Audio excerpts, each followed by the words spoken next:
actually. Hi Andrew. Hiya David, how are you? I'm fine, thank you. Trini's already mentioned how you've been such a good project manager and managing to save cash on the project. Can you elaborate on this for us, please? Yeah, certainly. I mean, with regards to the project, it's about how you buy the materials and the labour, and also what you do with the materials you have on site. Now, we've had to be a little bit more creative on this project than a normal project because we started it a week before lockdown. Lockdown occurs, all of a sudden the builders merchants close, we can't go to the tip to get rid of rubbish, we can't have skips collected and taken away. So I said to the guys, listen, we're taking out all of these stud walls. Because we're taking these stud walls out, what we're going to do is reuse the timber. It basically meant we could keep the project rolling, but also save cost. And as all of the timber inside the stud wall was relatively new from a recent refurb by the bank, all we had to do was remove the plasterboard and de-nail it. And therefore we saved, with repropositioning materials, we must have saved around £8,000. In addition to that, things like fire doors, we took those off, we've sanded them down, and we've repurposed them back into the flats as fire doors within the flats. So we've repurposed everything we can, including the bulletproof materials, which have been repurposed as the backing for the showers. Now, realistically, you either put a concrete board behind your showers, which basically stops water, if it should get behind there, causing the plasterboard to blow.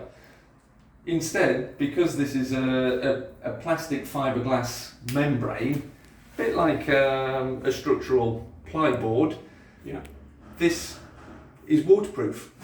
So why not reutilise it? I see. And what has been the challenges you have faced during this project?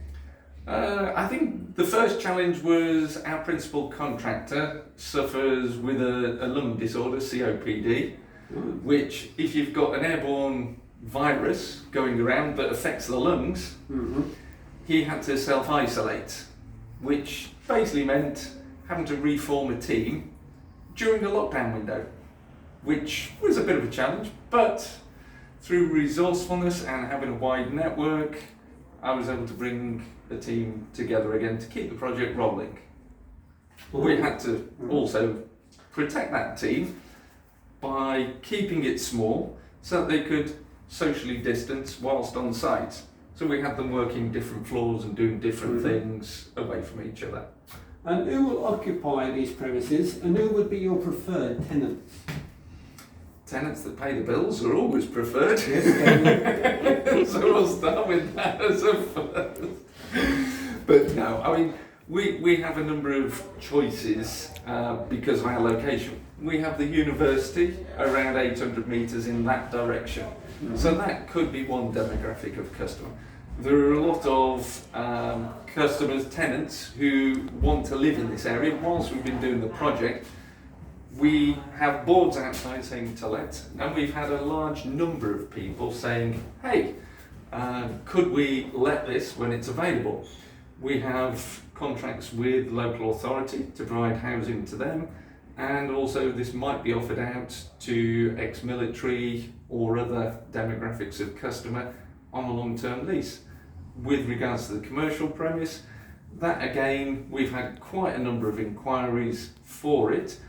We've got somebody we're discussing with at this moment in time. They would have ordinarily required a change of use, a planning permission application to change from a bank to their use. However, we were very lucky because the government changed the law on the 1st of September, which means we now don't need planning permission. The market can decide who goes and occupies it, and we don't need to ask the council anymore. Oh, very nice. And what would be your advice to anybody taking on such a project, especially with this slight recession we're in at the moment? Yeah, great question, that one. What I would say is, advice to somebody is, number one, get an experienced team involved, understand the practicalities of the building. So many people understand the theory of property and they've watched all these refurb programs on TV, but Politely speaking, managing a team of builders can be like managing or herding cats at times. They just don't want to go where you want them or do what you want. So you need experience. You can gain knowledge by watching videos, but you need experience. And if you don't have that experience, I would certainly recommend getting somebody in on your team who does have experience, because things can very quickly and catastrophically go out of control financially and timeline wise. And I'm aware of other people who started projects at the same time, have spent double what we've spent, and they've got a lesser result than we are achieving. I see. Well, thank you very much, Andrew. Thank you, David, for your time. You're welcome.